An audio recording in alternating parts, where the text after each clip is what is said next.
Welcome everybody to the Latiners Network. My name is Jose and this is my review for Wicked for Good. Of course, the highly anticipated conclusion to the Wicked, of course, adaptation from the very popular show, Broadway show, musical, what you want to call it.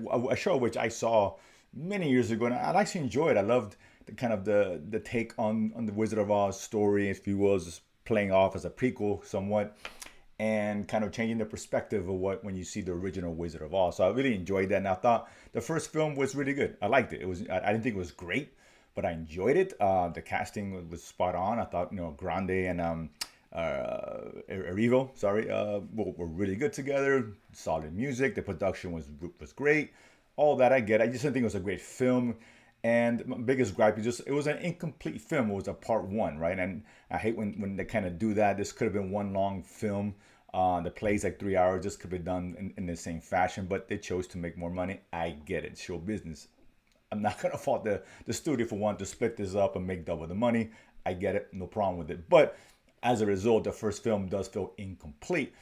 Now with the part two, you get the same problem with being kind of an incomplete film because in of itself, you need one. They both need each other to complete the story, but at least here you have an actual conclusion. Now, all that said, I think this is on par with the first one. I really like this one.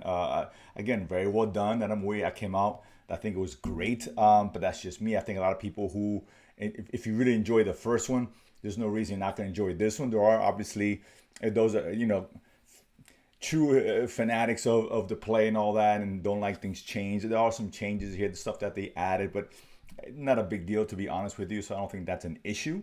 I actually like some of the stuff they added. I have no problem with that. But it's a much darker film as well, which I prefer, to be honest with you. Some might prefer something more light and fluffy like the first part was. This is not that. Doesn't have as many comedic moments or kind of happy, joyous moments at all. A lot of things happen in this film. A lot of dark things happen in this film, but it's handled very well. Ariana Grande is really good, as is Revo. Both do a great job. I think Revo was even better in this time around than the first time. She had a little more to chew on, right? Her character really takes center stage in this one, as opposed to playing kind of second fiddle in the first part. Grande is fine as well. I think she did really good. The direction is great. I think that's the standout, right? The production of it, the sets, the musical, the use of colors, all that really comes out very well.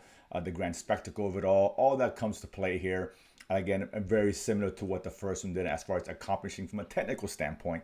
But the film itself concluded very well. And I guess at the center, it's all about the relationship, right, between Grande and Revo, right? Glinda and the Wicked Witch of the West, if you will.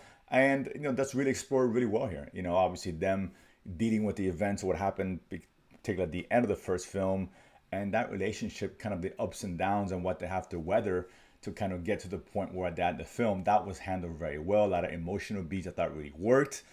My biggest complaint would be, and I won't try to spoil it here, but the situation involving, of course, Erivo's sister. I'm blanking out on her name. Nessa. There we go. Thank you, Nessa. I thought her character, I guess, what happens to her, I get it, and it made sense because it does tie into the original Wizard of Oz and all that. But the way it was executed, I thought was a huge miss. It should have been a big emotional moment, and it wasn't handled like that. Like the weight of it just wasn't there. And the subsequent scene that happens right after, I guess, the interaction between both of them, it just felt goofy and kind of off, and that didn't quite hit, which is just a shame because that could have been a very powerful scene and didn't come off that way. But that's my only really complaint about the film. Everything else is well done. It's a well done, well executed film that I think is going to please the fans of the original of the play, appease the fans, of course, of part one. It ends and wraps up very well. And I think when you watch it all together, it's probably going to be a much better film as opposed to watching them each separately. So if you get a chance to see the first one, go back and rewatch the first one, and maybe a day or two before you go out and watch the original. Because no matter what anybody says, myself, anybody, and I get it, if you want to see it, you're gonna go watch it, right?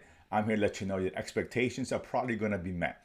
Are they gonna be exceeded? That's hard to say. But again, if you don't like dark films or darker tone of this one, if that's not something like your cup of tea, you might be a little bit disappointed. But I still think you're gonna think it's a well done film. You might just prefer the first part. I like a little more darker, so I will prefer this part. And it has a conclusion, unlike the first film. So overall, very well done. Absolutely worthy to see in the theaters for sure. Comment below, let me know what you guys think. Am I nuts? Do you guys agree? Was it good, better, worse than the first one? Whatever the case is. And of course, if you haven't done so already, subscribe below and feed money to go to the movies and talk about it afterwards. See you guys next time.